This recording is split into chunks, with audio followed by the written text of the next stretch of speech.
You know we on the spot. I say we on the spot, on the spot, on the spot, live. Hello? That's what's up. Okay, so are we ready to get blessed? We're talking about retelling the African story from an African perspective, and you're walking all around. Don't get me started. Let's go and have fun, guys. Come on, let's go. Hey, what's up? How y'all doing? First of all, this particular issue is central to my life and central to the work that I hope to do, because almost everything that we see, well, actually everything that we see here in America was built on the dehumanization and the thingification of black bodies. And so the economic head start that America had, the power base that America was able to achieve, all came because people did free work and were cut off from who they were. When I'm in this room with such amazing, beautiful African people, it reminds me, being a black man, of what I actually lost.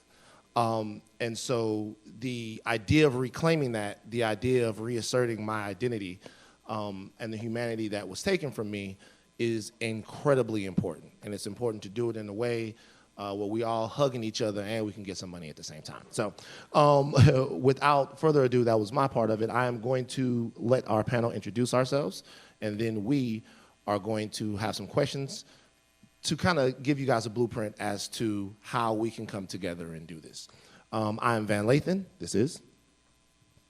Peace, family. My name is Shaka, and I'm a developer. Greetings in the name of His Majesty, Emperor Haile Selassie I, King of Kings, conquering lion of the tribe of Judah, elect of himself and elect of God.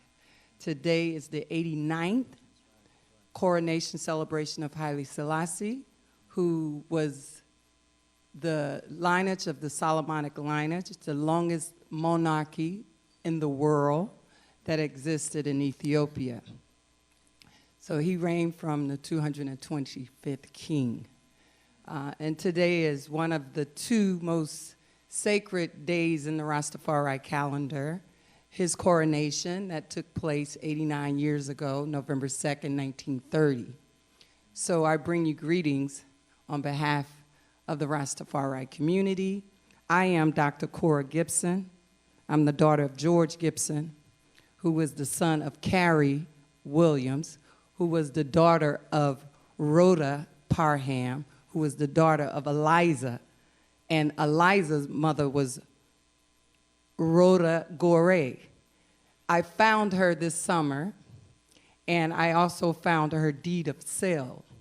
Rhoda had been sold with 10 other human beings. And I share that to say that I have a lot to say about African repatriation. I wrote the first scholarly history of the Rastafari community in Ethiopia. And for the last 32 years, I've been straddling two continents, America and Africa. I've taken hundreds of people to Africa every year. I take groups to Africa, and that's my story. And I'm glad to be here with you this evening. Peace, assalamu alaikum family. My name is Brother Riza Islam. I'm a community activist, author, thank you, and independent researcher. I'm also, of course, a member of the Nation of Islam, if you couldn't tell by the bow ties around our neck. And of course, this edition specifies the unity between the Bloods and the Crips, and we have many different bow ties that specify and represent unity among our people. So I'm simply here as a brother, as a servant, to reconnect within this generation our African brothers and sisters from the continent to the African brothers and sisters here in America, so that we can re-establish that unity completely across the diaspora. Thank you. Okay. Thank you very much. My name's Chief Joseph Oletipango, a tribal chief of the Maasai people of Kenya. I'm here with the invitation of Tonya Cook, who invited me. This is my first time to be in Leh, and I'm so quite happy to meet such wonderful people. I represent my community as a cultural ambassador, and I am a tribal chief representing more than 5,000 people in my village. The way I was elected to be the chief, is that I was appointed. So that was when I was 18 years old. Right now, I am almost 45 years, and I carry it through life. It is not like how you go to do election today, which is a contested position. That is not the way it happens in our society or culture back in Africa. So I love so much our way of life. I love the way I am as an African, and I love the way I am a Maasai tribe. So thank you very much.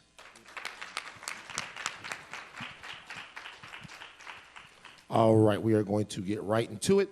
Now, if we are to reclaim any of the relationship that we have lost, obviously we're going to have to create currency amongst the young people, the millennials, who seemingly are losing their connection with their identity, not just here in America, but as African descendants every single day. The first question is, how do we educate them without the stigma of pain and guilt and without using the race card, which I'm not so sure we actually shouldn't use. But, and I'm just going to pass the mic down here, and whoever wants to answer can answer the question.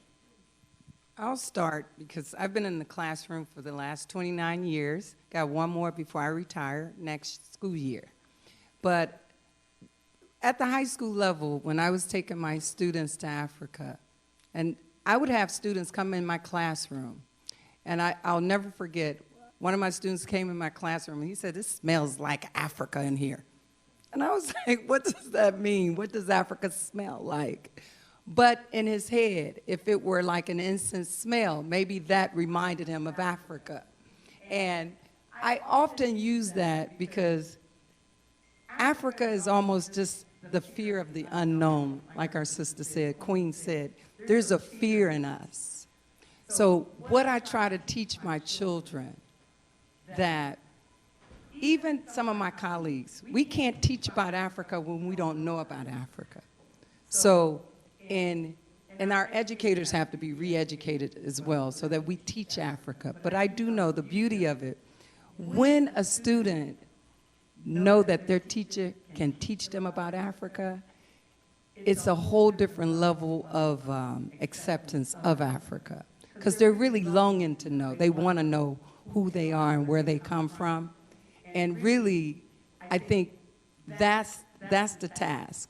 How do we teach our children to understand who they are as African people, and then they get an appreciation of that African consciousness, and then they want to know everything about Africa. And oh, well, I'm going on the tour this year, and they're excited about Africa. And they come back, they're like little ambassadors of Africa.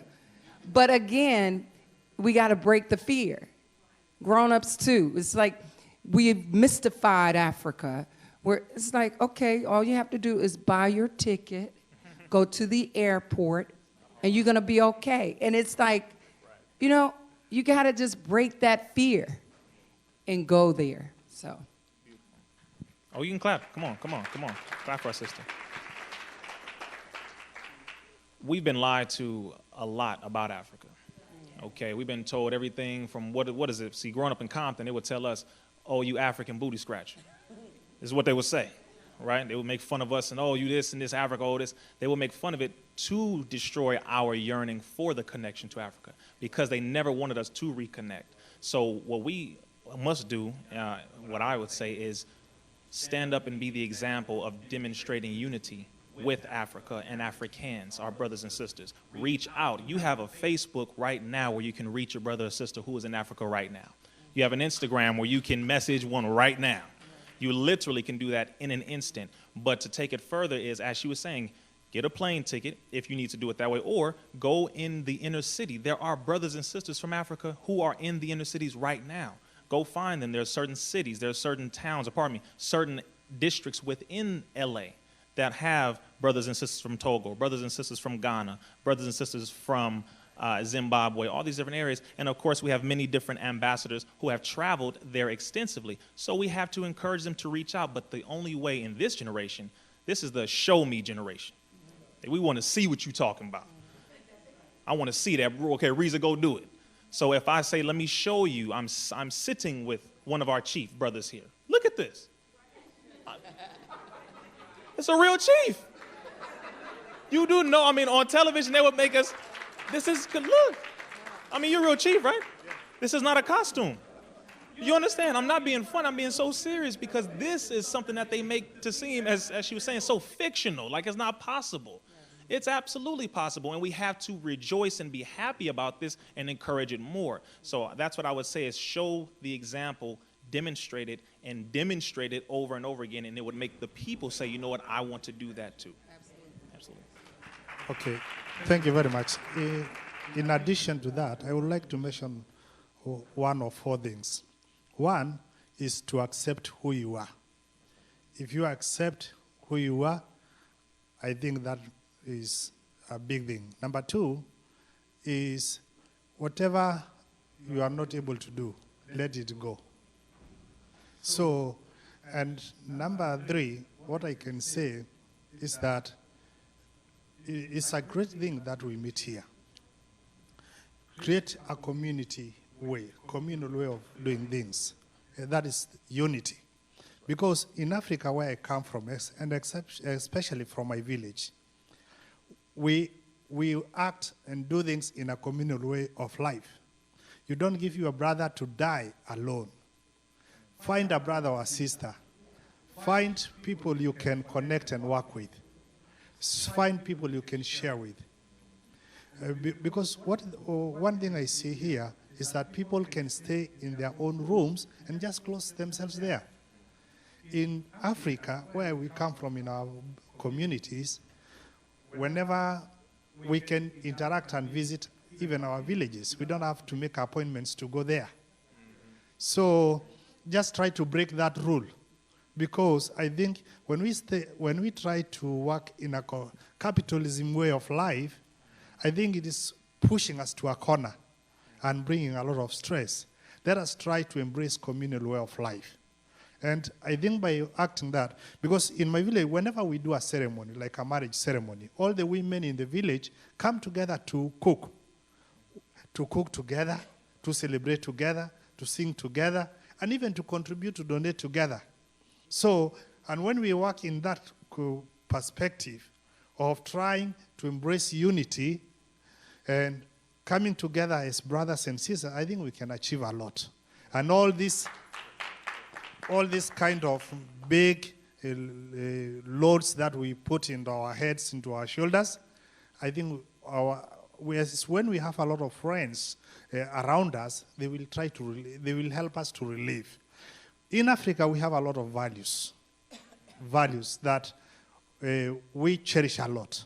And I am happy when I see our community, even our young youth, growing together in respect, respecting their parents, respecting their seniors, respecting one another. That is very important. And even taking each one of us in heart. When I am here, I'm so happy when we interact together. Because when I share about my power leadership stick, we have these symbols. And one of the black colors is that our women use in their artwork. These glass beads, when they are making this one, it signifies for the color of our skin. So if we appreciate ourselves and try to remove the inferiority complex which is within us, I think, and see us as a people who are able to do and connect and move forward, I think we can proceed and move ahead. Thank you.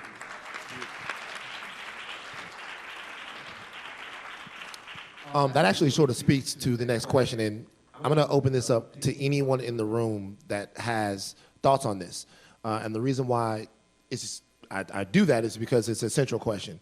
When I was growing up, one of the earliest things, I had a friend, his name was Ben. Ben was still the smartest kid I've ever known. And I used to hang out with Ben a lot, and my dad told me to be careful about hanging out with Ben because Africans did not like us. He told me that there was a perception of black Americans, that we were in some way bastardized, and that his parents were going to look at me in a specific way that actually never happened. They were fantastic people. But that has persisted. That idea that there's some sort of cultural schism between us and our brothers and sisters in Africa has been something that has been really doubled down on. I actually saw a show, a television show. It was on a couple of weeks ago, and it was a show on CBS, and the lady was talking about how she would want they were African, and how she would want her daughter to marry anyone except for a black American. And when you see things like that, it hurts. Because we get so much of that here, you definitely don't want to see that from people who look and feel like you. The question now, after that long preamble, is what do we do to heal that? We know that it's a myth, we know that it's a lie, we know that we have work to do, but I'm going to ask the people here on the panel, how do we get over that cultural perception? I'm going to ask anyone out here who has thoughts about it too, how we end the idea that there's some sort of pecking order between our brothers and sisters in Africa and the black Americans here. So anyone who wants to answer. I think we have to, in order to heal, we have to be honest. There's many of us right now that have secrets within our own families. And it's the secrets that are destroying our families and stopping us from even getting on with each other. I think to look at African unity as a whole, we must look at who we are as a whole and also look into our own families. It's difficult to expect world peace or peace amongst Africans if you don't even get on with the people in your own family, right? I think we need to be honest, and I think we need to talk about what really happened. And a lot of people don't know what happened. They just heard from their education in school it was slavery, like transatlantic slavery, and then Martin Luther King came along, and then here we are today, right? And that's a problem because it omits a lot of the human story. It doesn't talk about the trans-Saharan trafficking of African human beings where the Arabs were enslaving us. It doesn't talk about how actually it was classism in Africa that created the conditions for slavery, because it wasn't the king that mined all the gold in whichever place we're romanticizing.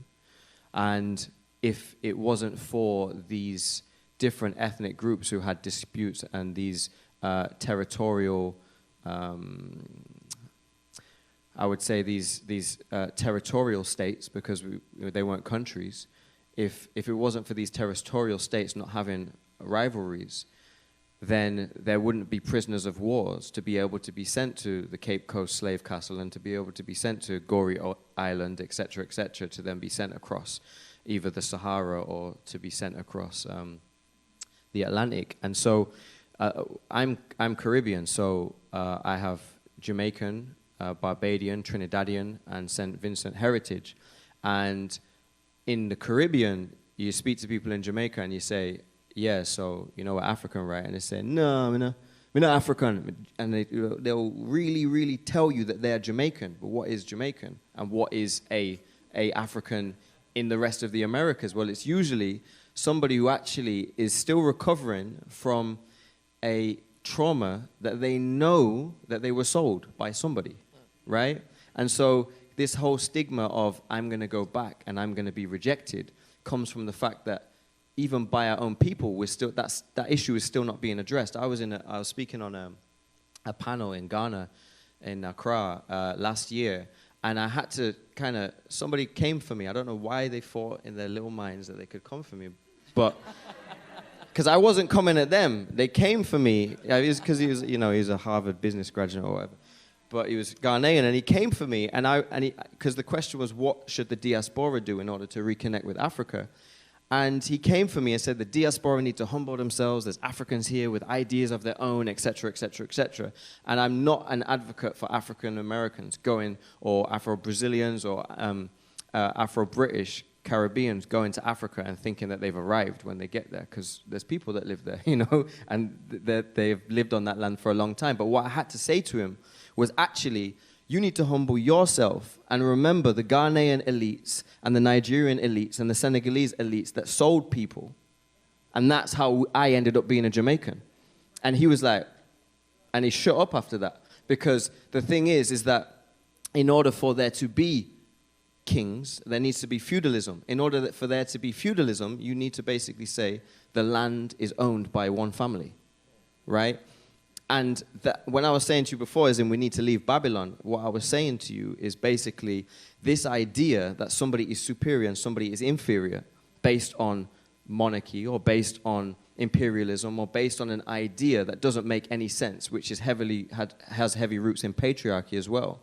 Because the greatest periods of peace in human history was actually when women ruled, not when men ruled, right? As when we start to leave that, we can really educate our children to tell them what happened. And then we can go forward. Because until we tell them what really happened, and until we really know what happened, it's very difficult for us to just say to them, Wakanda forever, go to Africa. You know, they need to actually know this is the things that happened. There was bad people there, but there's good people there as well. And it's a whole universe of history rather than just 1, 2, 3, you know?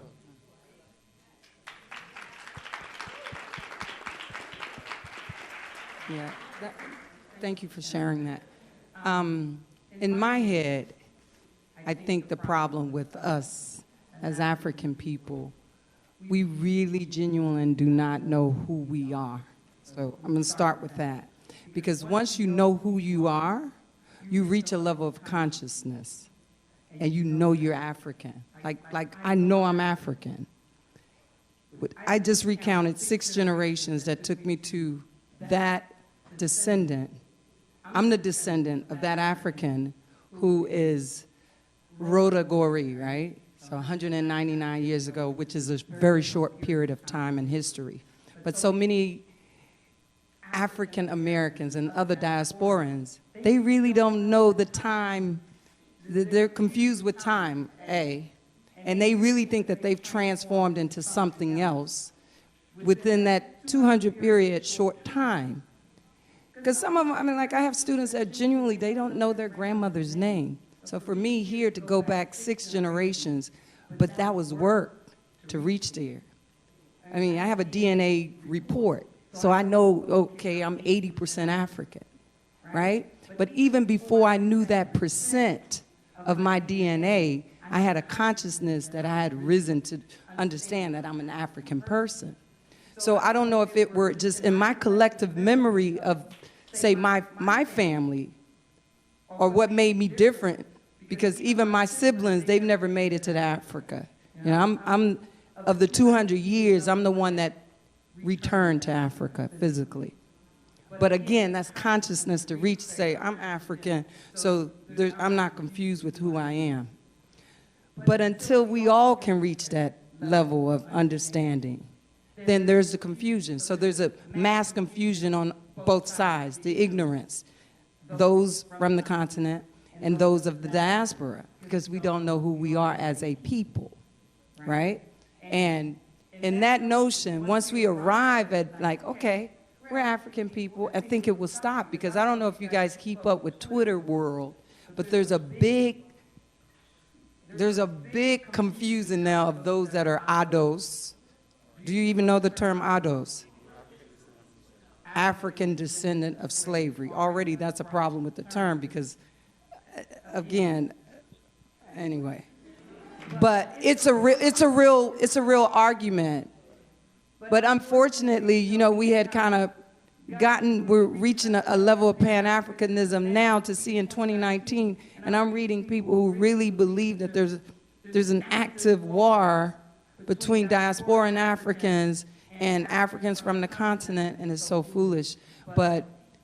And me staying in teacher mode, I'm always trying to educate people. Even my tours to Africa, it's really educational tours and just trying to help people. You know, sometimes I feel like Moses, because it's like I take this so spiritually. I'm ingrained. It's like, okay, you going to Africa with me next year? Let's go. Let's make it happen, because it is a pilgrimage. It's a pilgrimage for us. And if you haven't been to Africa, you have not lived. You just have not. And so put it on your bucket list. There's 54 plus countries. Find one and live it to your best. I mean, really try to get to Africa.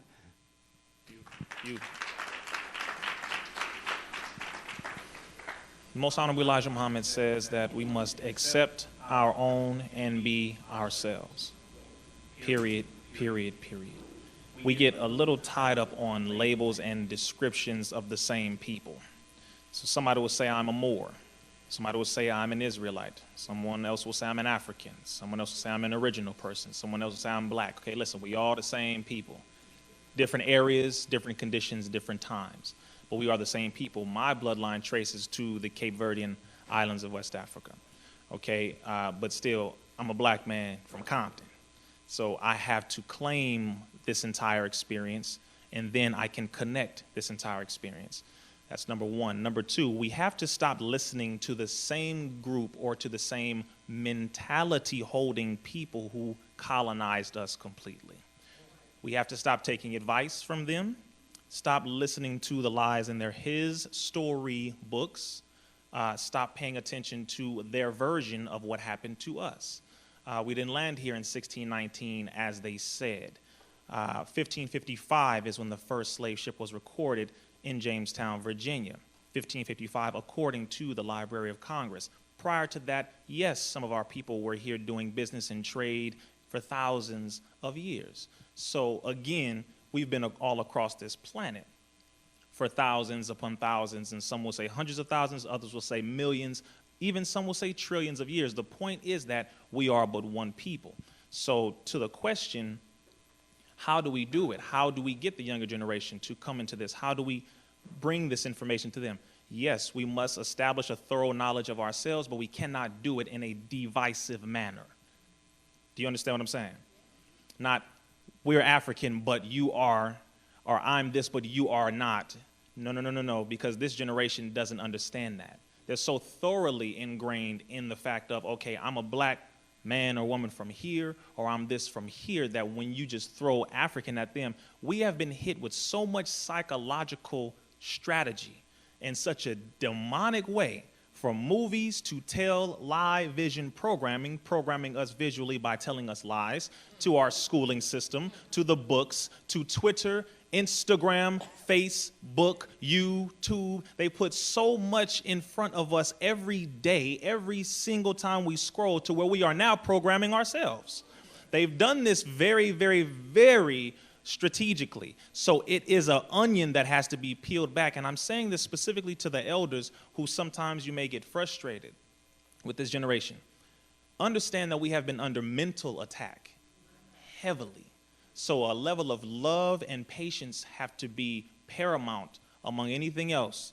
Just understand the condition that we are in. And of course, as I said before, we have to actively establish the connection. I'm up here because I was invited.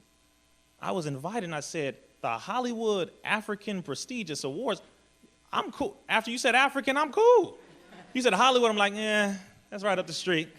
But you said African, I'm like, oh, okay, I'm with that. Because thank you, that's what we are about. Those of us who are really boots on the ground doing this work, we are about this life. And so when you say this is what we are going to do, as our brother Chief was saying, as our sister and both of our brothers were saying, we have to be what it is that we are saying. We can't just talk this. We have to leave from here, do business with one another. I'm coming down, Chief. I'm coming up. I'm coming up, trust me. Passport, I've been having my passport. But we have to actively do this and then show it, post about it, and make it a fun thing. As she said, pick a country, because there are plenty of them. Some people think Africa is a country. It's crazy. We have to really educate ourselves and educate our people. And again, on this anniversary of our brother Haile Selassie, which you reminded me, that's something I was going to bring up. We have to be proud of reconnecting the ancestral line as well. Marcus Mosiah Garvey, Haile Selassie, Most Honorable Elijah Muhammad, Shaka Zulu, go all the way back, and we have to admit, acknowledge, and say these names in one united manner. We have to demonstrate unity in every way. It may become redundant. Some of us may just say, okay, Reza, okay, we're getting a little tired of it. No, we actually have to demonstrate unity. We have to kick the door down with unity, because division has been shoved down our throats so much to where even when we get up here, we will display some level of dislike, or I am better. I am this and you are this. I like what you do, brother. I like what you do, sister, but I do it better. See, I'm just, this is, and people watch. This generation, again, this is not about the, let me hear what you got to say. This is the show me. And to be very honest with you, in this generation, you have maybe 3 times to mess up in front of them. Just telling you, our attention span is real short. Okay, but we don't forget certain things. You have about 3 times to demonstrate something the wrong way before we say, I ain't messing with that and I ain't messing with you. So if you say you are about the unification of the diaspora, meaning everything that has happened to all of us as a people collectively, then I want you to show me that. Why? Because all I've seen on movies, all I've seen in this programming is that we ain't going to be successful. We're not going to win. So I'm going to just enjoy this, live my best life. You only live once. That's all I'm about, because I'm not seeing anything different. We have to show them, and I mean heavily show them, something different.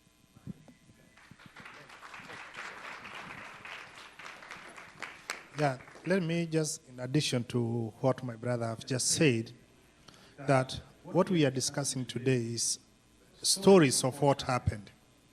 But it's good if we educate our children of what happened, the stories that took place, and tell them in love and to create an understanding, not with bitterness, but with love, so that they can know where they came from. That is very important. And secondly, it is good that they appreciate their cultures. Like, for example, I appreciate my way of life. I know what I see today in our societies is that even in Africa, our youth are being brainwashed by all kinds of social media that they see, all other portraits that they bring into TVs, and that brainwashing, that one sees that they are, maybe the Western culture kind of is more, or even the kind of dressing is more important than even our African dressing. I think our African dressing is very important and very, very cool. My language, my native language. Because what I have tried to foresee is that the media or even the other societies are trying to educate that English, even speaking, or even speaking our native language, is something like awkward. And that is why I see that speaking even English, like trying to brainwash our children to abandon their own native language, is not good at all. My native language is very important and very nice. And even my central land where I come from is very nice. So if we educate our children that our culture, and even somebody who comes to you and tell you your culture is bad, first of all, let him or her show you how their culture looks like. A Maasai, I see my way of life and my culture is very important, and I would like to teach and educate my children to keep it, because they are very important values. Like, for example, when I try to mention, in Africa where I come from, we have families. And our children are losing even the ties and the bondage of closeness to families, that even what I see, what is coming, if they lose that, they can even end up marrying one another, intermarrying. If they lose the family ties, not knowing even their kinship, close relatives, if they lose that kind of understanding, they end up marrying one another, which I think will create, which I think is very evil. So I think we need to change that and educate about the values in our society and even in our African lifestyle. So thank you very much.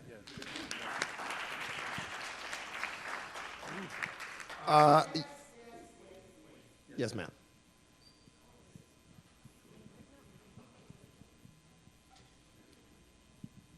I think we need a positive energy.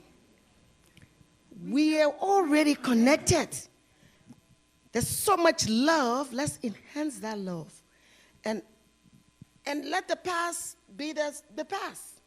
And let's look at the spiritual controls the physical. And in spirituality, if we can forget about, and then stand up. So we welcome everybody to Africa. And we also we want to come here and network with you. So for me, the business forum was not my topic.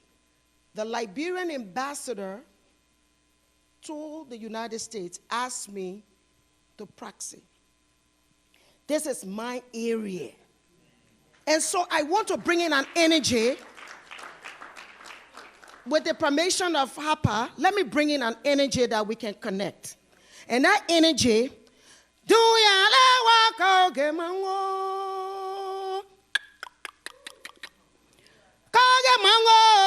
mango yanda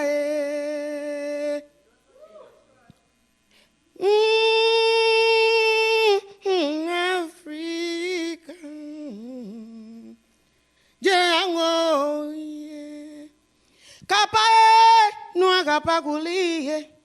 Kapao nuago pagulie Africa.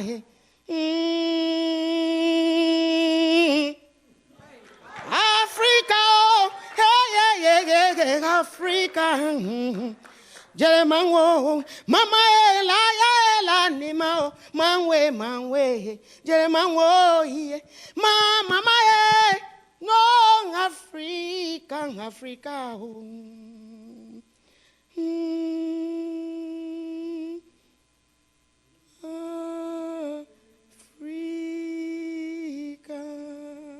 Thank you.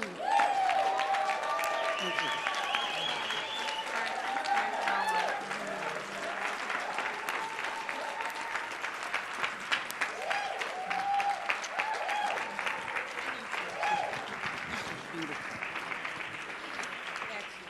Thank you so much, Queen Mother. She's a Queen Mother. Put your hands together for her again.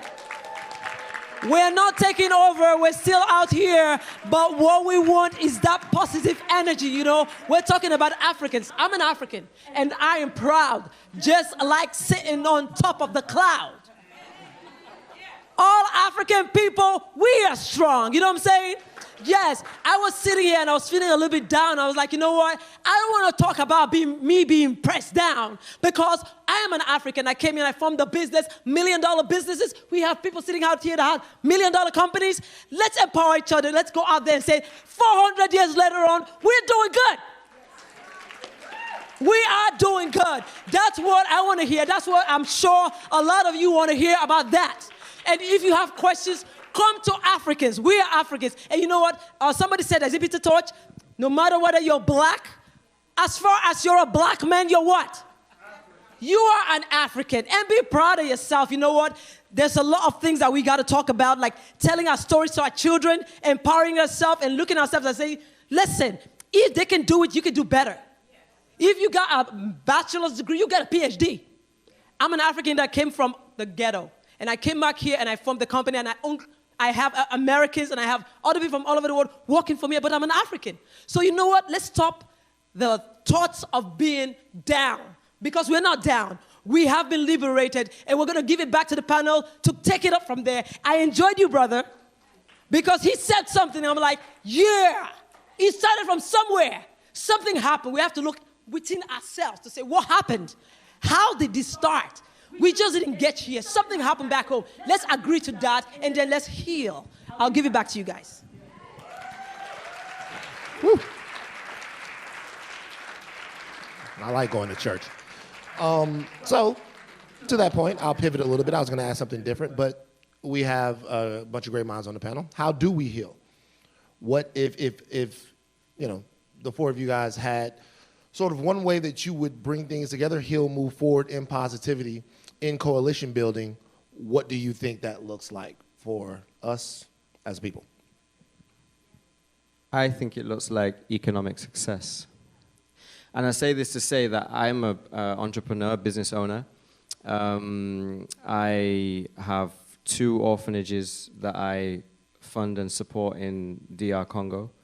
I'm building a Pan-African technology school in Ghana. I have a, which should be finished about January. I've started one of the largest non-governmental agricultural projects in Somalia in 2017. and I am refurbishing the Haile Selassie High School in Kingston, Jamaica. Now, if we need economic success, then that means that what we need equality, and we need egalitarian systems. And one of the main things that still made me kind of, because when I first went to the first African country I went to, I mean, I went to Egypt, but it's kind of run by the Arabs right now. But then I went to Congo. I know it is though.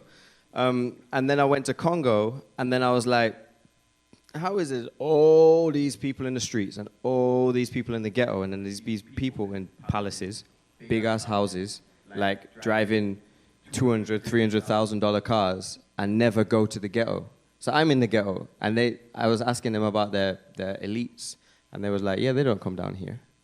The politicians will come down here when they want to vote. I refurbished the hospital, and because I did it without money changing hands of the government, I didn't bribe anybody, they banned me from the country for a year. So they wouldn't let me get a visa. They deported me from the country twice, dragged me out of the airport and stuck me on a plane twice, right? Because when I built and refurbished this hospital, which was a government building, it made them look bad, because the hospital was responsible for 27,501 people. And babies were dying in the hospital because they were getting malaria, because there wasn't mosquito nets on the windows. Babies stopped dying. The politician came to the hospital and came and like, yeah, we're all one, and we're for the people, and we're all together. And the people said, we haven't seen her for years. We don't know who she is. We haven't seen her for years. But it's the same thing in Jamaica. It's the same thing in Ethiopia. It's the same thing in Nigeria. It's the same thing in Los Angeles. And so what I'm trying to get at is actually, I think, bigger than race. I think classism is something we need to address.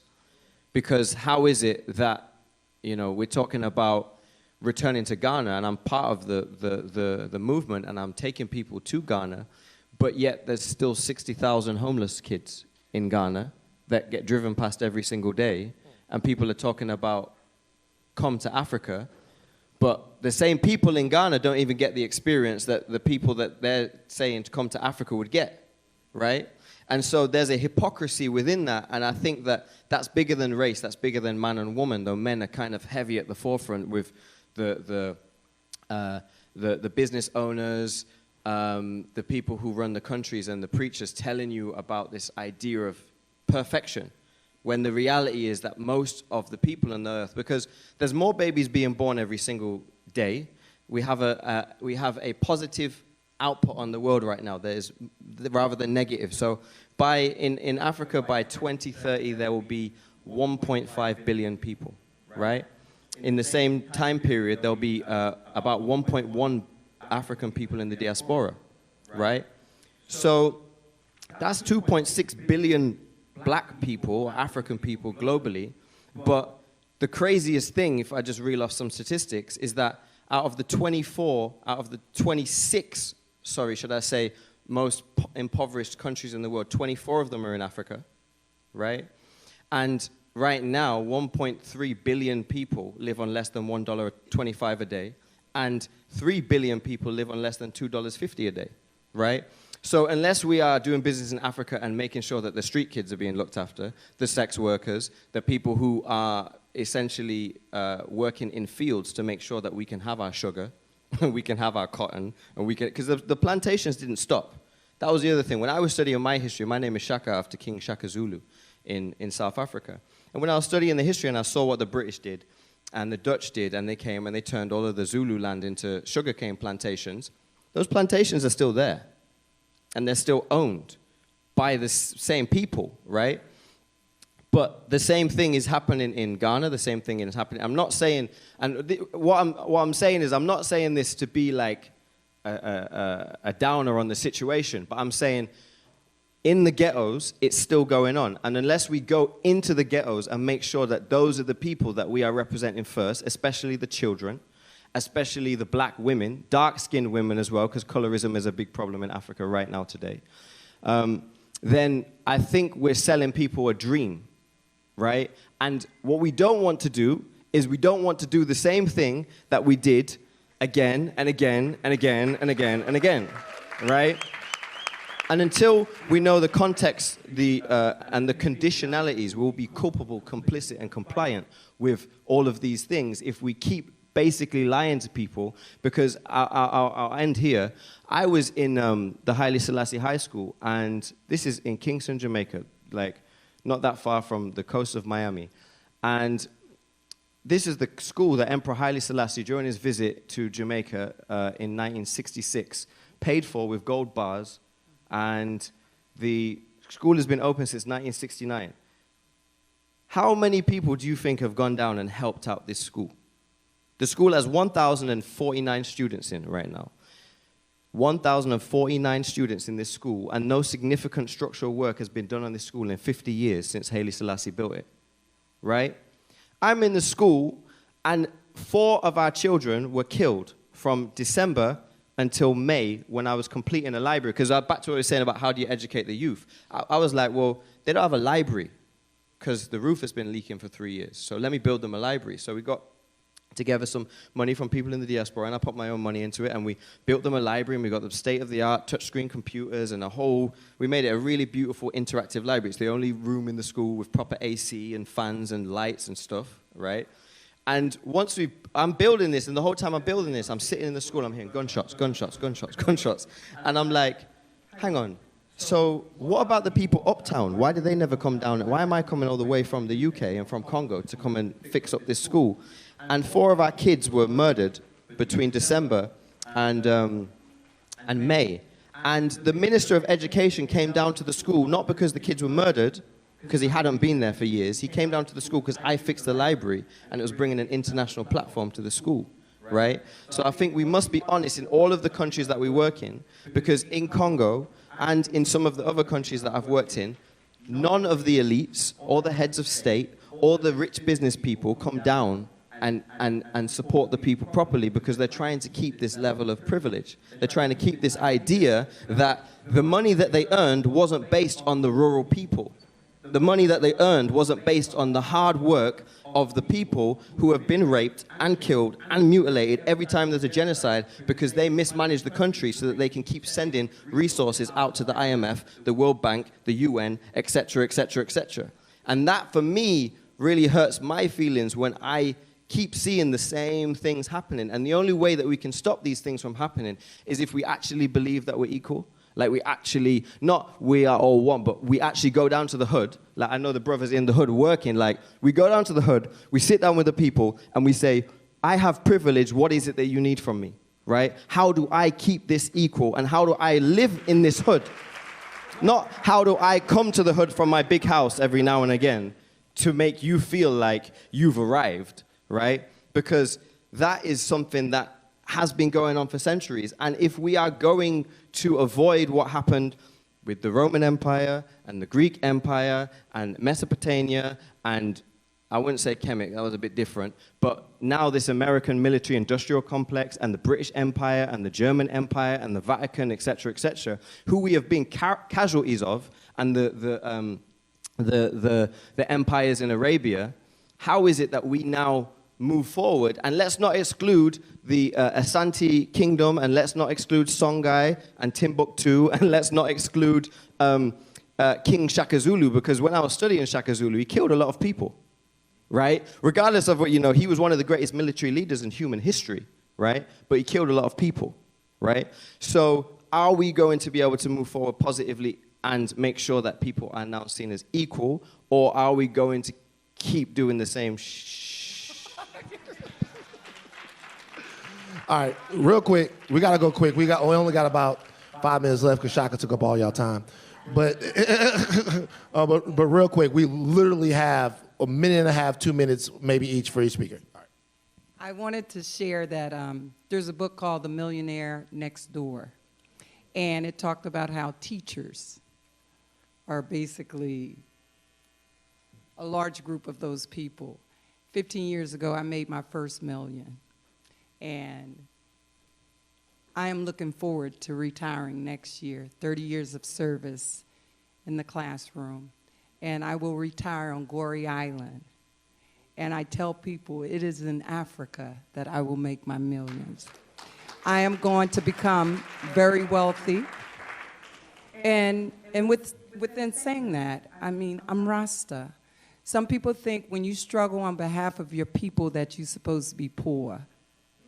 I've never been poor, and I don't expect to even put myself in a position where I'm believing that I can't be wealthy with real wealth.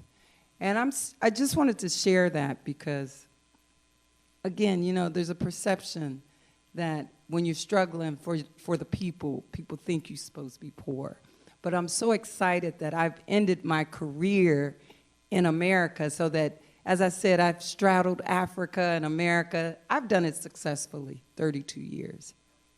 But I'm now looking forward to being on that side of the ocean, working from Senegal, while I still have a little more youth in me. You know what I mean? So you know, and part of my faith as Rasta, we know that the fulfillment that we have to return to Africa. And even if that return is just a mental or a spiritual return, some of us can go physically. I'm one of the Rastas that can go physically. And I'm willing and ready and not afraid, because there's a fear, because Gorée Island is unlike other places on the continent of Africa. I mean, like in Senegal, yeah, I could build something nice for 60,000, but I'm going to Gorée and I may need 200,000 to do it. And I said, whatever it costs, I'm going to build on Gorée. Because now when I see the demographics are changing on Gorée, I see a whole bunch of pink people. And I know that I can go as a brown-skinned girl and set up on Gorée. And really, what I'll be doing is just creating a bed and breakfast and welcoming people. Because when you go to Gorée, and most of you, you'll get there, you'll see that, real short, I know, and I'm going to stop talking. But, and I'm going to pass the mic, but it's been a pleasure sharing my knowledge with you. And I look forward to making links with all the other beautiful people. Okay, just to summarize, the way you can reach out and bring healing. One thing is to accept that first, I can do it. Then we can do it. I think if we carry that slogan today, I think we are going to make a difference. And probably just share with me, hold your right hand chest, place your hand here, and say, I can do it. Put your hands like this, we can do it. Very good, thank you very much. Yeah, just back in the village in Africa, you can reach out in whatever smaller way or bigger you can. You can, as you go in the spirit of I can do it, you can start even from the smallest that you are able to do. Because where I come from, apart from bigger businesses like real estate or even to all that, you can work with the grassroots people. You can visit and work with the mothers there. You can visit and do the artwork with the women, the jewelry, artwork. Start small, growing bigger. And then you can also there are also open areas like hospitality you can venture into as you grow bigger and bigger, because, as my brother said, growing from one level to another. I have a positive attitude, and that's also what I do in my community.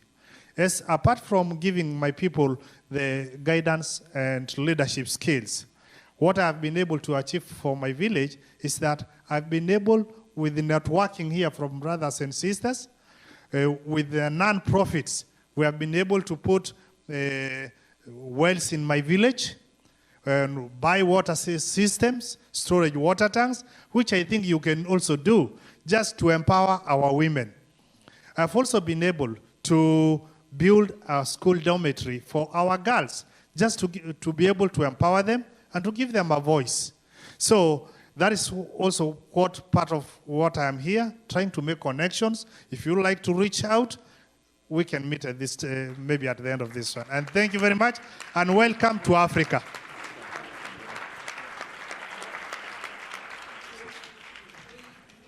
have to round up because we have a lot of people that are waiting for another class. I'm going to give it to my brother here to help us just do the roundup. And if you want to hear more from these awesome people, you can meet up and get, we have the mixers. We still have the mixers.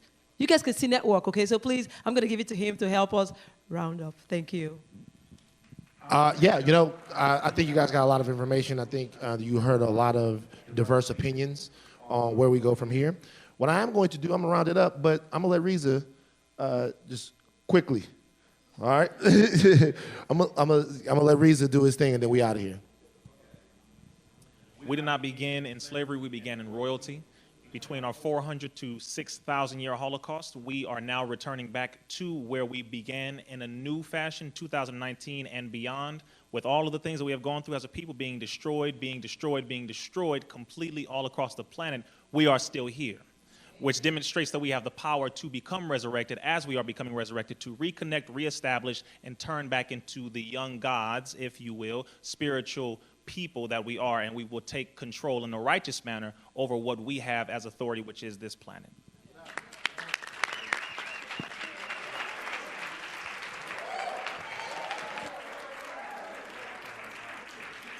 Hey, give it up, give it up, give it up, man. Give it up, give it up. Oh my goodness, what? Did you guys enjoy that? Did you guys enjoy yourselves? Did you guys get some knowledge? Are you guys ready to reconnect with Africa? Yes. Are we not all Africans? Yeah. Oh yes, give it up one more time. Yes, it's a pleasure. Thank you so much, Van. Thank you so much, Shaka, Doctor. It's a pleasure, Riza. The chief is in the house. That's what's up. It's a pleasure. Thank you guys for coming out. We got one more last panel to go through, but in the meantime, in between time, you guys, let's transform our lives. Let's connect with the continent, with Africa, and connect with these guys. Let's make a difference, all right? All right. We on the spot live. Make sure you visit On the Spot Live at YouTube, Facebook, or our website for updates and more information.